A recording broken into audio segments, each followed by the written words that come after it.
জান্নাতের নেয়ামতসমূহ। জান্নাতের 10টি অজানা সত্য যা আপনাকে ভুলিয়ে দেবে পৃথিবীর সকল দুঃখ কষ্ট।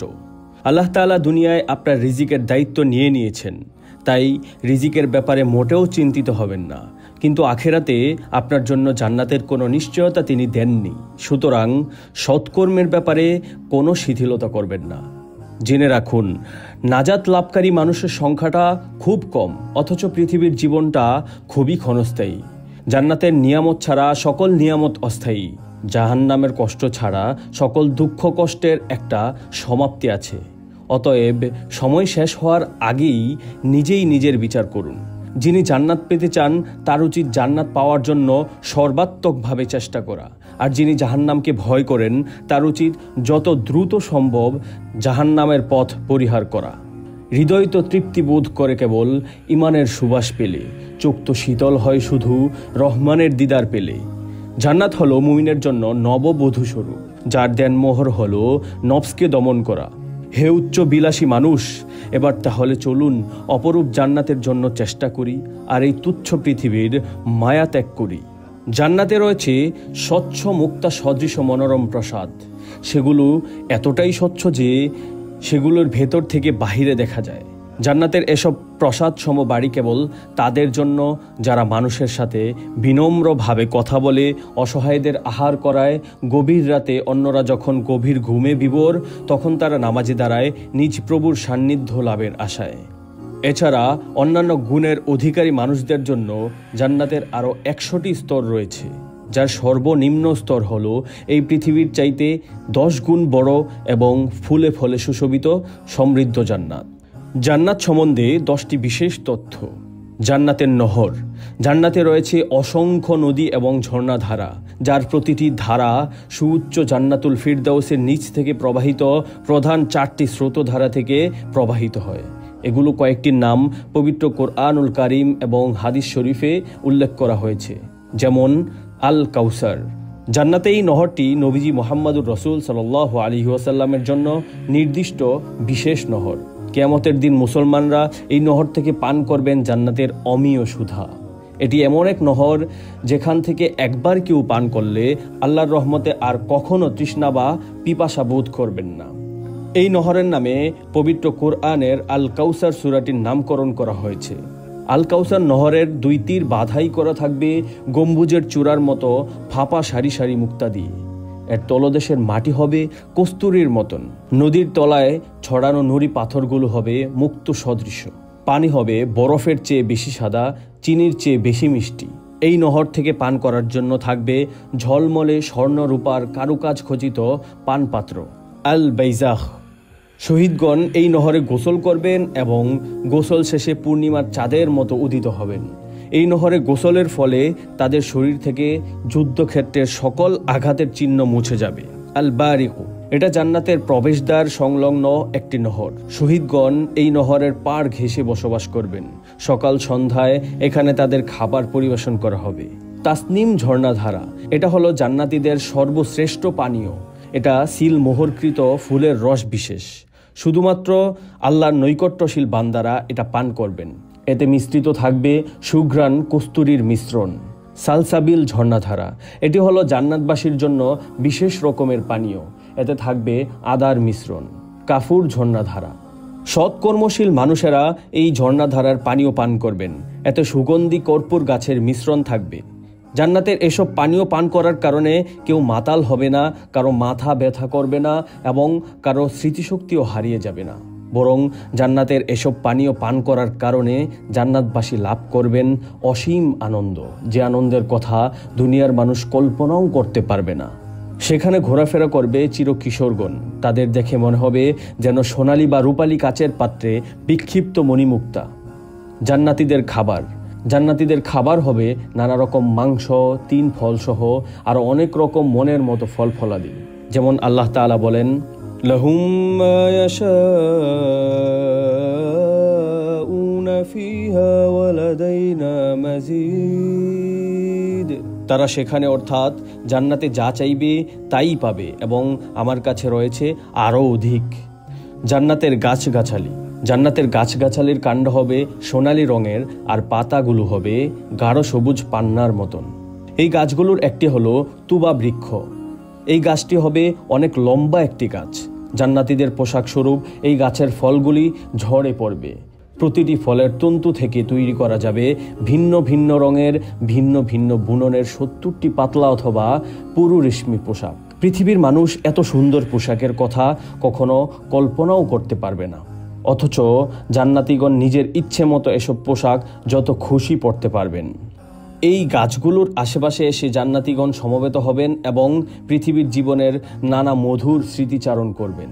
তাদের প্রতিটি সুখ স্মৃতি স্মরণ করার সাথে সাথে আল্লাহ তাআলা এক বিশেষ শীতল বায়ু প্রেরণ করবেন। এই বাতাসে দুলে উঠবে তুবা গাছের প্রতিটি শাখা।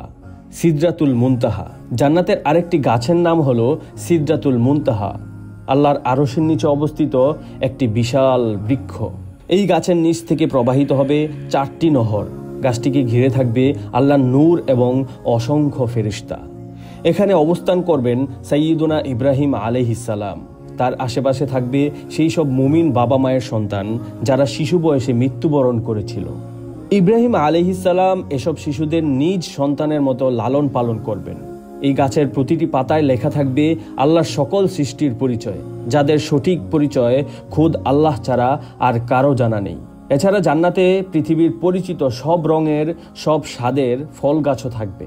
আল্লাহ তাআলা বলেন, وبشر الذين آمنوا وعملوا الصالحات أن لهم جنات تجري من تحتها الأنهار كلما رزقوا منها من ثمرة رزقا قالوا هذا الذي رزقنا من قبل وأتوا به متشابها।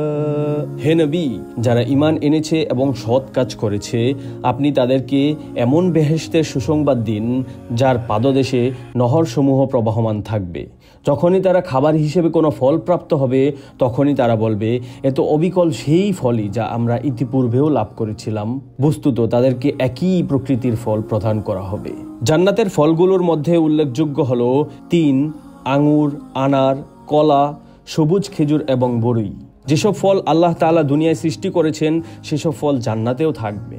জান্নাতের চাবিকাঠি, জান্নাতের চাবিকাঠি হলো লা ইলাহা ইল্লাল্লাহু মুহাম্মাদুর রাসূলুল্লাহ। আর এই চাবিটির ধাপ হলো সৎকর্ম। সৎকর্মের মাধ্যমে প্রকৃত অর্থে এই চাবিটি কার্যকর হয়ে ওঠে। জান্নাতে প্রথম প্রবেশকারী, জান্নাতে সর্বপ্রথম প্রবেশ করবেন আমাদের প্রিয় নবী মুহাম্মদ সাল্লাল্লাহু আলাইহি ওয়াসাল্লাম। তিনি প্রবেশের পর সকল মুমিনদের জন্য সুপারিশ করবেন। অতঃপর মুমিনগণ একে একে সকলে জান্নাতে প্রবেশ করবেন। জান্নাতের প্রবেশপথ, জান্নাতে প্রবেশের জন্য 8টি বাব অথবা প্রবেশপথ রয়েছে। প্রবেশপথগুলোর নাম হলো বাবু মুহাম্মদ সাল্লাল্লাহু আলাইহি ওয়াসাল্লাম, এটাকে বাবু তাওবাও বলা হয়ে থাকে। বাবু সলাহ, বাবু সওম, এটাকে বাবু রাইয়ানও বলা হয়ে থাকে। বাবু যাকাত, বাবু সাদাকা, বাবুল হজ ওয়াল উমরাহ, বাবুল জিহাদ এবং আত্মীয়তা রক্ষা করার বাব। জান্নাতের স্তর বিন্যাস, জান্নাতের অনেকগুলো স্তর রয়েছে। সর্বশ্রেষ্ঠ স্তর হলো জান্নাতুল ফেরদাউস। এটা মহান আল্লাহ রব্বুল আলামিনের আরশের নিচে অবস্থিত, যার নিচ থেকে প্রবাহিত হয় জান্নাতের প্রধান 4টি স্রোতধারা: দুধের নহর, মধুর নহর, শরাবের নহর, পানির নহর। জান্নাতুল ফেরদাউসের স্থানগুলোর মধ্যে সর্বশ্রেষ্ঠ স্থান হলো মাকামুল ওসিলাহ। এটা হচ্ছে আমাদের প্রিয় নবী সাইয়্যিদুল আম্বিয়া মুহাম্মদ সাল্লাল্লাহু আলাইহি ওয়াসাল্লামের বাসস্থান। কিয়ামতের দিন কেউ যদি কোনো সুপারিশ প্রার্থনা করে, তবে তার জন্য মুহাম্মদ সাল্লাল্লাহু আলাইহি ওয়াসাল্লামের সুপারিশ গ্রহণ করা হবে। জান্নাতি মানুষদের শরীর, আল্লাহ তাআলা জান্নাতে মানুষদের প্রেরণ করবেন তাদের আদি পিতা আদম আলাইহিস সালামের অবয়বে, এবং তাদের শরীর হবে সব ধরনের অবাঞ্ছিত লোমমুক্ত। জান্নাতীদের শরীর হবে 60 হাত দীর্ঘ, বয়স থাকবে 33 বছর। শারীরিক সৌন্দর্য হবে ইউসুফ আলাইহিস সালামের মতো, তাদের হৃদয় হবে আইয়ুব আলাইহিস সালামের মতো, আর ভাষা হবে মুহাম্মদ সাল্লাল্লাহু আলাইহি ওয়াসাল্লামের মতো। অর্থাৎ জান্নাতীগণ কথা বলবেন আরবি ভাষায়। আল্লাহ তাআলা জান্নাতীদের দান করবেন সব ধরনের মানবীয় গুণ এবং সবটুকু সৌন্দর্য। তারা কখনো বৃদ্ধ হবেন না, চিরকাল হয়ে থাকবেন টকবকে যুবক। জান্নাতি রমণী, জান্নাতের রমণীরা হলেন আল্লাহ তাআলার এক বিস্ময়কর সৃষ্টি, আনত নয়না হুর। তাদের সম্পর্কে পবিত্র কোরআনে আল্লাহ তাআলা বলেন, কাআন্নাহুন্নাল ইয়াকুতু ওয়াল মারজান, তারা যেন প্রবাল ও পদ্মরাগ সদৃশ রমণী। আল্লাহ তাআলা আরো বলেন, ওয়াহুরুন আইন কামসালিল লুলুইল মাকনুন, সেখানে থাকবে আনত নয়না হুরগণ, আবরণে রক্ষিত মতির ন্যায়। আল্লাহ তাআলা আরো বলেন, কাআন্নাহুন্না বাইদুম মাকনুন, যেন তারা আবরণে সুরক্ষিত ডিম। জান্নাতি রমণীগণ হবেন শ্যামল সজীব, কোমল মসৃণ ত্বকের অধিকারী সুন্দরী নারী। তাদের কেউ যদি পৃথিবীতে একবার উঁকি মারত, তবে নিমিষেই গোটা পৃথিবীটা আলোকিত হয়ে যেত। জান্নাতের শ্রেষ্ঠ নিয়ামত, জান্নাতের সর্বশ্রেষ্ঠ নিয়ামত হলো আল্লাহ তাআলার দিদার বা স্বচক্ষে আল্লাহকে দেখতে পাওয়া। এ বিষয়ে আল্লাহ বলেন, উজুহু ইয়াউমাইযিন নাযিরাহ ইলা রাব্বিহা নাযিরাহ, সেদিন অনেক মুখমণ্ডল উজ্জ্বল হবে, তারা তাদের পালনকর্তার দিকে তাকিয়ে থাকবে। জান্নাতীগণ যখন আল্লাহ রব্বুল আলামিনকে দেখতে পাবে, তখন খুশিতে তাদের মুখগুলো উজ্জ্বল হয়ে উঠবে। রাসূল সাল্লাল্লাহু আলাইহি ওয়াসাল্লাম ইরশাদ করেন, জান্নাতীগণ যখন জান্নাতে প্রবেশ করবে, তখন আল্লাহ তাআলা তাদেরকে বলবেন, তোমরা কি চাও যে আমি আমার অনুগ্রহ আরো বাড়িয়ে দিই? তারা বলবে, আপনি কি আমাদের চেহারাগুলো আলোকোজ্জ্বল করে দেননি, আমাদের জান্নাতে প্রবেশ করাননি এবং জাহান্নাম থেকে মুক্তি দেননি? রাসূলুল্লাহ সাল্লাল্লাহু আলাইহি ওয়াসাল্লাম বলেন, এরপর আল্লাহ তাআলা আবরণ তুলে দিবেন। আল্লাহর দর্শন লাভের চেয়ে অধিক পছন্দনীয় জিনিস আর কিছুই তাদেরকে দেয়া হয়নি। হে আল্লাহ, আমরা আপনার কাছে প্রার্থনা করি, আপনার সন্তোষ এবং কামনা করি জান্নাত।